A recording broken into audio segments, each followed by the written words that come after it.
좋아요, 구독. 네, 맞선님. 네. 오늘 시장에서 좀 가장 영향을 크게 미칠 만한 재료는 뭐가 있을까요? 당연히 소비자 물가지수다 이렇게 말씀을 드릴 수가 있겠습니다. 네. 소비자 물가지수에 대해서 한번 제가 자세하게 여러분들한테 알려드릴 건데 소비자 물가지수 우리 한번 화면을 보시게 되면 2022년 그러니까 작년 7월 13일입니다. 정확하게 2022년 7월 13일 날 물가지수가 9.1%까지 올랐어요. 굉장히 가장 높은 물가지수였죠. 그리고 작년 3월부터 미국은 금리를 인상하기 시작했어요. 거의 제로였던 금리를 작년 3월부터 0.25, 0.5, 울트라, 빅스텝 계속해서 금리를 올려가지고 현재까지 5.5%의 금리를 계속해서 인상을 했습니다. 이 금리 인상의 가장 큰 이유는 바로 인플레이션을 잡기 위한 거였어요. 그래서 지금 화면에 보신 바와 같이 2022년 7월 13일 날 9.1%를 최고점으로 이 금리 인상의 힘을 얻어가지고 계속해서 인플레이션이 떨어졌어요. 언제까지 떨어졌냐?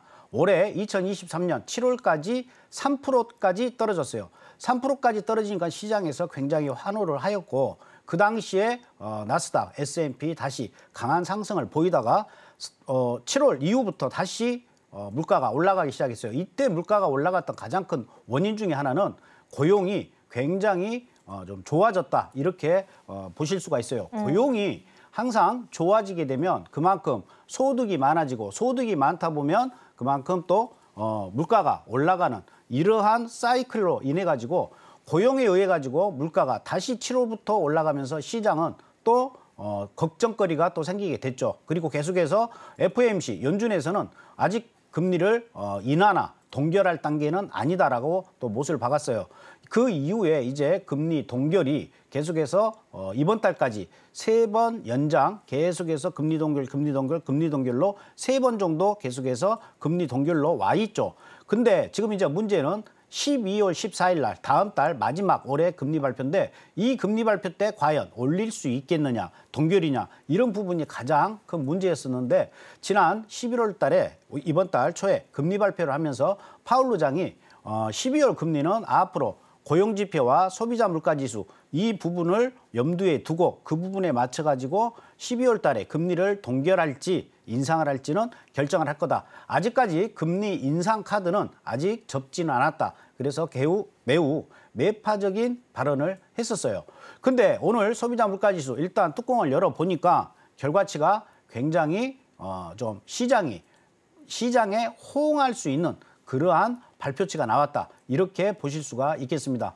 먼저 오늘 보시게 되면 소비자 물가지수 자체 전년 대비입니다. 항상 여러분들이 아셔야 될 건 전년 대비를 보셔야 돼요. 소비자 물가지수는 전년 대비가 굉장히 중요합니다. 전월 대비 소비자 물가지수가 만약에 안 좋게 나왔고 만약에 전년 대비 소비자 물가지수가 좋게 나와버렸다. 그러면 전년도 소비자 물가지수 그 지표 방향대로 차트는 움직여요. 그래서 전월 대비냐 전년 대비냐 여러분들 이게 중요하나 그렇지만 연준이 기준으로 잡고 있는 2% 소비자 물가지수를 2%까지 끌고 가야만이 금리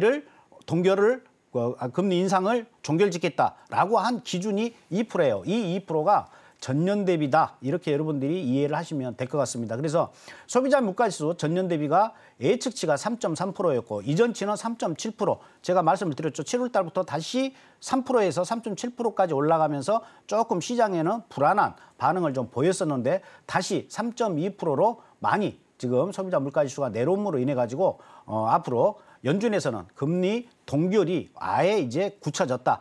이 이후에 좀 더 소비자 물가지수가 더 떨어진다라고 하면 이제 그 이후부터는 아마 연준에서는 금리 인하 카드를 아마 내비치지 않겠느냐. 그래서 오늘 아침에 뉴스를 제가 이제 서치를 하다 보니까 UBS에서는 아마 내년 상반기에는 금리 인하 카드가 나올 가능성이 크다. 한 0.25% 정도 내년 상반기에는 금리 인하 카드가 있다. 이렇게 말을 했고 무디스 쪽에서는 내년 하반기 정도 되어야만이 아마 금리 인하 카드가 나올 거다. 그래서 이미 지금 이제 시장에는 금리 인하에 대한 어떠한 좋은 좀 호재를 기다리고 거기에 많이 접근해 가고 있는 그러한 모습이다. 이렇게 보여집니다. 그리고 또한 근원 소비자 물가지수도 굉장히 중요합니다. 근원 소비자 물가지수 전년 대비 4%.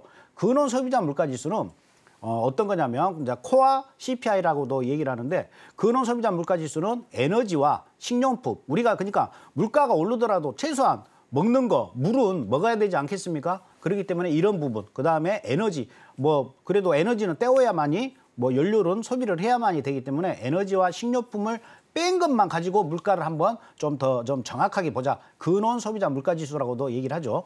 그래서 이 근원 소비자 물가 지수도 지금 예측치는 뭐 4.1%였는데 다소 좀 하락인 4%대로 마무리가 됐다. 해서 일단 전반적으로 CPI 기준으로 봤었을 때는 굉장히 시장이 좀 좋아할 만한 굉장히 좋은 호재가 오늘 나옴으로 인해 가지고 아마 오늘 S&P 나스닥은 좀 큰 상승, 지속적인 원웨이로 갈 가능성이 매우 높다 이렇게 보여지고 아무튼 소비자 물가 지수가 오늘 나타낸 건 12월 금리 동결로 이어질 가능성이 뭐 거의 99%다 이렇게 보시면 되실 것 같습니다. 좋아요, 구독.